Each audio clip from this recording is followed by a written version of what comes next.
Dieu et le ballon rond sont ses deux passions. Vous allez maintenant découvrir un joueur de foot pas comme les autres. Oscar Ewolo est milieu de terrain à Brest, qui fait un étonnant début de saison dans le haut du classement de Ligue 1. Mais il est aussi pasteur. Chaque dimanche, il assure des prêches au sein de son église évangélique. Et si les prières qu'Oscar Ewolo organise avec certains de ses coéquipiers avant chaque match expliquaient en partie le bon comportement de l'équipe, certains ne sont pas loin de le croire. Le footballeur pasteur, c'est un reportage de Stéphanie Davoigneau et Thibaut Delbecq. Je dis victoire, victoire, victoire, je dis glorieux. Oscar Ewolo sait mettre l'ambiance. Il est pasteur évangéliste et tous les dimanches il fait chanter les fidèles. Victoire, je dis victoire, victoire, victoire, je dis puissant Seigneur. Nous proclamons que tu es roi, nous proclamons que tu règnes, nous proclamons que tu es Seigneur. Mais il n'y a pas qu'à l'église qu'il fait se lever les foules. Il a d'autres fidèles et une autre religion, le foot. À 32 ans, le pasteur Oscar Ewolo est aussi capitaine de l'équipe que personne n'attendait en tête du championnat de Ligue 1, Brest. Et il est persuadé que Dieu n'est pas pour rien dans le succès de son équipe. Petit matin, dans la banlieue de Brest, chez Oscar Ewolo, pas un bruit. Comme tous les matins, il est en pleine méditation. Lire la Bible, c'est le premier geste de la journée.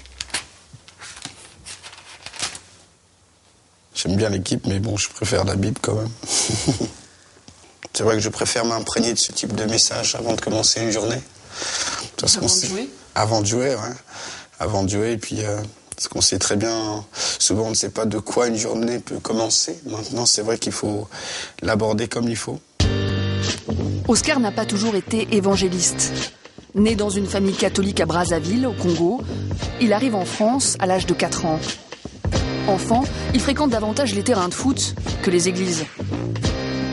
Mais après la mort de son père, Oscar et presque toute sa famille se convertissent à la foi évangéliste. Lui a alors 19 ans et signe la même année son premier contrat de joueur professionnel à Amiens. 13 ans plus tard, Oscar s'apprête à jouer un des matchs les plus importants de sa carrière. Une victoire et Brest, son club actuel, sera classé numéro 1 du championnat. À quelques heures de l'affrontement, les joueurs vont s'isoler dans un hôtel brestois. Bon, allez, 409. Bon, on se retrouve après ? Ok. Oscar partage sa chambre avec Nolan Roux, le meilleur buteur du club. Et bien sûr, il a toujours avec lui sa Bible. Au début, ses coéquipiers sont toujours un peu étonnés. Je ne le voyais pas comme je le vois là, je ne le voyais pas pasteur. Voilà. Pourquoi ? Je ne sais pas. Peut-être sa façon de déconner, peut-être tout ça, je ne sais pas. Enfin... Mais le plus étonnant, c'est que désormais, avant chaque match, Bruno Grougy, milieu de terrain, rejoint Nolan pour prier avec le pasteur. Oscar a réussi à faire entrer Dieu dans l'équipe de foot. Ah ouais. On va remercier le Seigneur ? Ouais. Hein ? On va remercier le Seigneur, tout simplement. Seigneur notre Dieu, nous reconnaissons, Éternel, que c'est toi qui nous as accordé le souffle de vie. Voilà pourquoi, ô Dieu, nous voulons élever la voix, tout simplement, Seigneur, pour te dire merci. Seigneur, nous ne sommes pas meilleurs que les autres. Les deux joueurs étaient catholiques, plus ou moins pratiquants. Amen. Oscar leur a donné envie d'afficher leur foi, sans complexe. Allez. Moi, je n'attends pas d'être avec Oscar pour prier. Chaque jour, je fais mes affaires, mais c'est vrai que de se retrouver à plusieurs, d'avoir une petite prière collective, c'est sympa aussi. Donc, ouais. On prie pour que les arbitres puissent bien arbitrer, que les adversaires ne soient pas blessés, que toutes les choses peuvent bien se passer, tout simplement, quoi. Et vous pensez qu'une prière comme celle-là, ça peut vous aider à gagner ? Bah, bien sûr. Oui, bien sûr.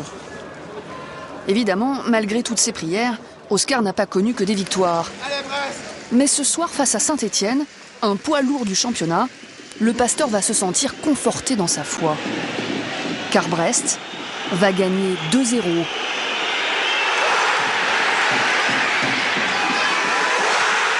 Pour la première fois de son histoire, Le club atteint la première place du championnat de Ligue 1.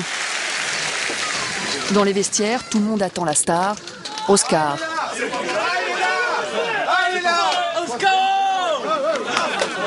En bon capitaine, il félicite chacun de ses joueurs.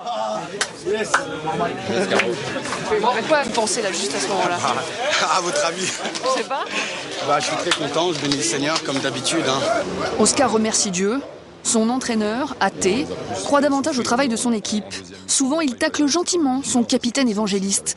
Cette fois, c'est pour une passe ratée.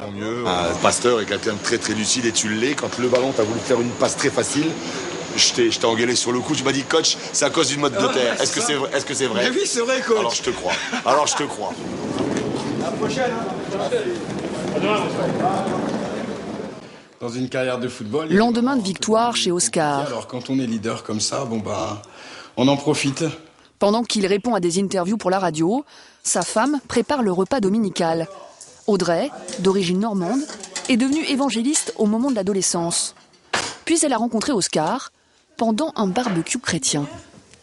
Merci pour ces aliments, Seigneur mon Dieu, et de ce que tu bénis, Seigneur mon Dieu, encore cette journée. Amen. Amen. Ils ont tous les deux une conception très stricte de la religion. Notamment, pas de sexe en dehors du mariage. J'étais célibataire pendant 10 ans. 10 ans d'abstinence. D'abstinence sexuelle? Sexuelle, de tout. J'ai 10 ans de... Même ça, non. Ça m'intéressait pas, en fait. J'étais tellement focalisé dans la parole de Dieu que j'avais reçu quelque chose de tellement fort que... Il n'y a rien de comparable. Moi, j'étais vierge jusqu'à l'âge de 24 ans. Jusqu'à Oscar. Vous vous rendez compte que vous êtes en décalage par rapport oui, c'est sûr. aux autres jeunes? Malgré les matchs, Oscar fait son maximum pour ne jamais rater les célébrations religieuses, le dimanche après-midi. Ok, let's go. Une vie de sacerdoce, très loin des frasques de l'équipe de France cet été. La grève des joueurs pendant le mondial, Zaya et Ribéry. Je ne porte pas un regard de condamnation, mais bon, quand je perçois des choses comme ça, je me dis que pour moi, c'est une bonne occasion de pouvoir prier, que les choses peuvent changer. Vous pensez que s'ils avaient été comme vous, en connexion avec Dieu, ces choses-là n'arriveraient pas en équipe de France? Moi, je pense, oui. Parce que il y a un passage dans la Bible qui dit « Aime ton prochain comme toi-même ».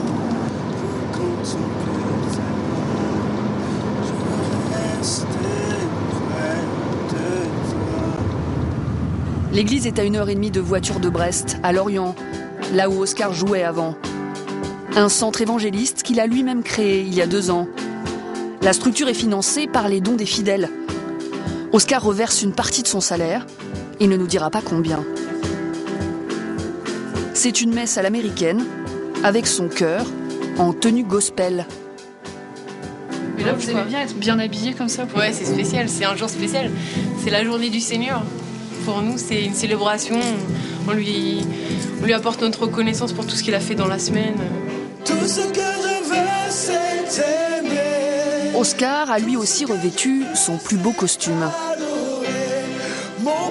Dans la salle, une 50aine de fidèles, de toute origine et de tout milieu. Des notaires, des étudiants, des secrétaires.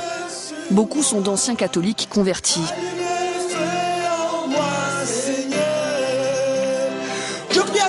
Les chants s'achèvent dans une cacophonie où chacun loue le Seigneur à sa manière. Sur toutes les personnes qu'ils connaissent, sur toutes les personnes éternelles qu'ils aiment, quelle que soit la situation, Père. Mais le clou de la célébration, c'est bien sûr le prêche d'Oscar. Aujourd'hui, j'aimerais réellement parler de la vision de l'excellence. Pendant une demi-heure, sans aucune note, il va faire le show. Dieu, amen. Quand vous poursuivez l'excellence, vous recherchez à être serviteur. Alléluia. Est-ce que quelqu'un m'entend cet après-midi? C'est ça, réussir sa vie. Dis à ton voisin, Dieu veut que tu puisses réussir.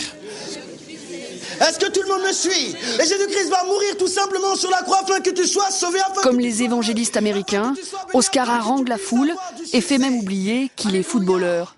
Alléluia, est-ce que quelqu'un m'entend? Alléluia. Au début, je le connaissais pas. Mais après, j'ai appris qu'il faisait du football professionnel et là, j'étais surpris, quoi. Il en parle pas plus que ça dans dans l'église, quoi. On sait que c'est son métier, mais c'est pas quelque chose qu'il va mettre en avant. Quand il est là, on parle pas de foot, donc on parle d'autre chose. Donc moi je le vois pas comme un footballeur, mais je le vois comme un pasteur. Oh là là, sois béni. Je suis vraiment content. Ah oui. Oh là là, attends. Et si on vous demande de choisir entre votre carrière de pasteur et votre carrière de footballeur? Ah mais là c'est clair. Car c'est être en communion avec Dieu. C'est clair, parce que c'est lui qui me donne la capacité de faire ce que je fais. Et je crois qu'il bénit mon travail. Donc à partir de là, il n'y a même pas de question à se poser. Que les supporters de Brest se rassurent, Oscar Ewolo promet de concilier ses activités de pasteur et de footballeur pendant encore au moins 3 ou 4 ans.